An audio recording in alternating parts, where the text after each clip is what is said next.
660, The Answer.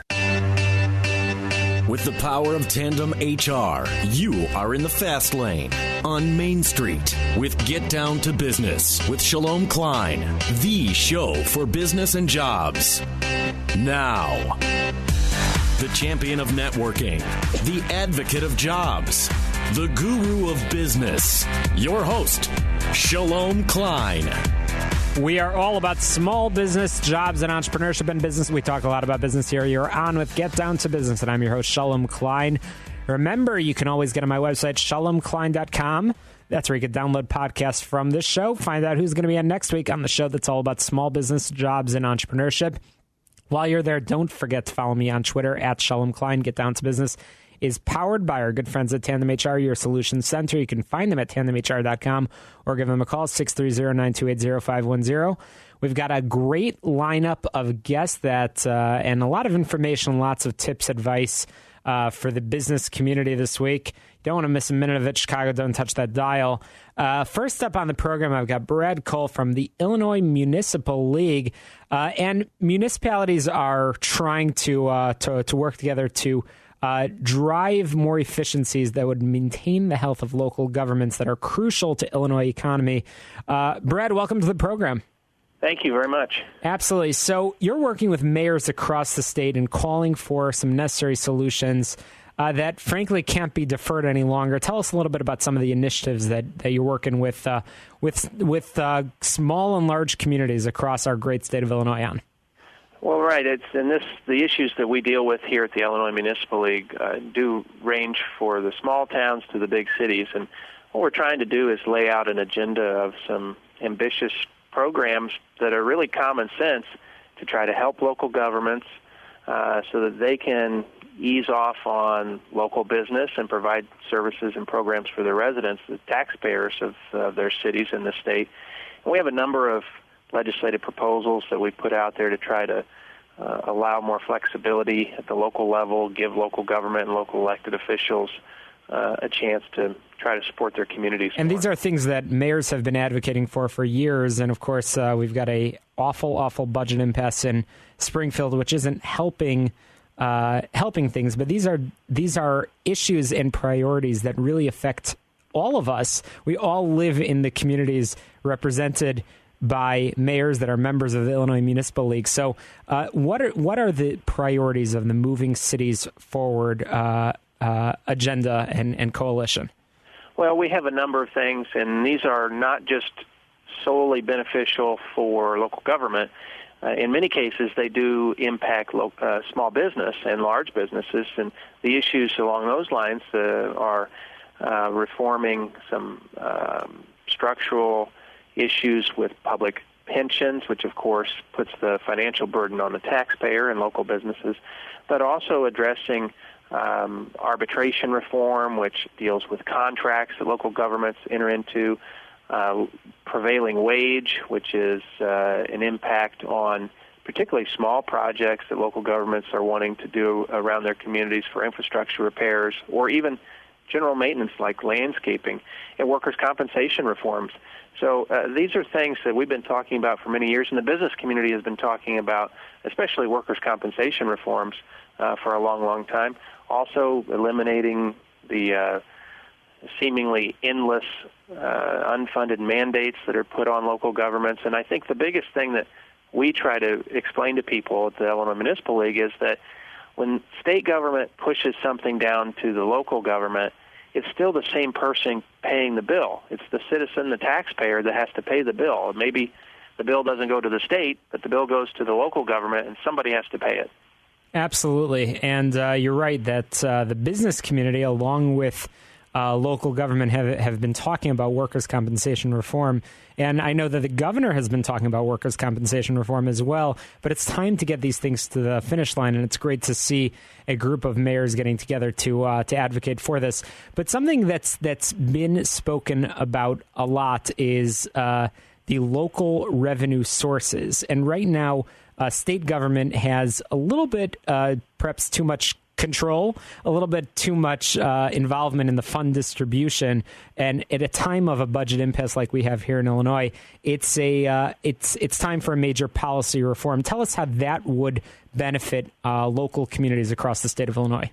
Well, we have two things that are kind of along those lines. One is we'd like to see the automatic appropriation of local funds. Right now, the state collects a number of local funds, and they're basically passed through. So if the sales tax is paid locally, it's collected by the state and then distributed back to the municipality. Motor fuel tax, casino gaming fees, those things.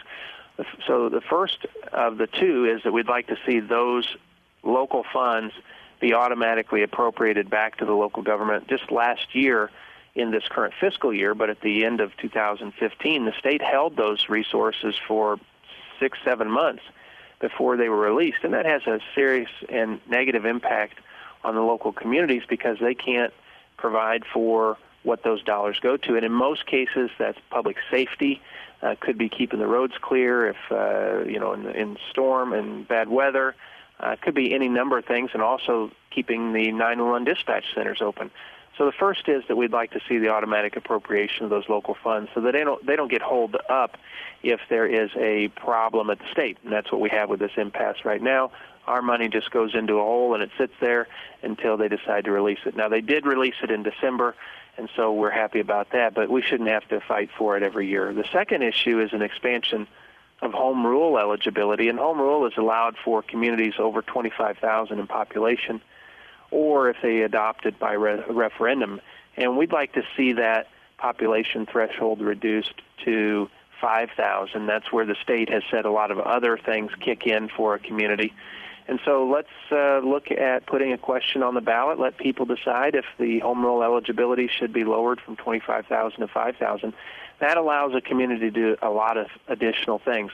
Some of it on revenue, some of it on regulation, some of it just autonomy. Mm-hmm. So those are the two big issues that we'd like to see the state kind of step out of the middle on and allow more local decisions to be made and more local authority. We're chatting with Brad Cole, the Executive Director of the Illinois Municipal League, and the IML, the Illinois Municipal League, is the statewide organization representing local communities throughout Illinois. And you are working diligently for the benefit of the municipalities in Illinois. Brad, how many municipalities are there in the state? There are 1,297 municipalities in Illinois. Fascinating. And your governing board is, of course, the mayors and the village presidents of small towns, large towns. So certainly a diverse set of priorities. And you just talked, Brad, about a little bit about the home rule eligibility. Right now, it's municipalities in excess of 25,000 residents. You're looking to include communities of 5,000 residents and above. And so right now, how many governments in the state meet that criteria for home rule governments? And if passed, what would that expansion elevate that number to?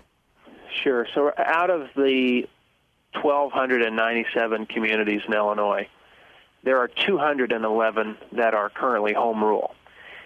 If this population change was adopted at the ballot box by the people of Illinois and incorporated as a constitutional amendment, it would allow for an additional 173 communities.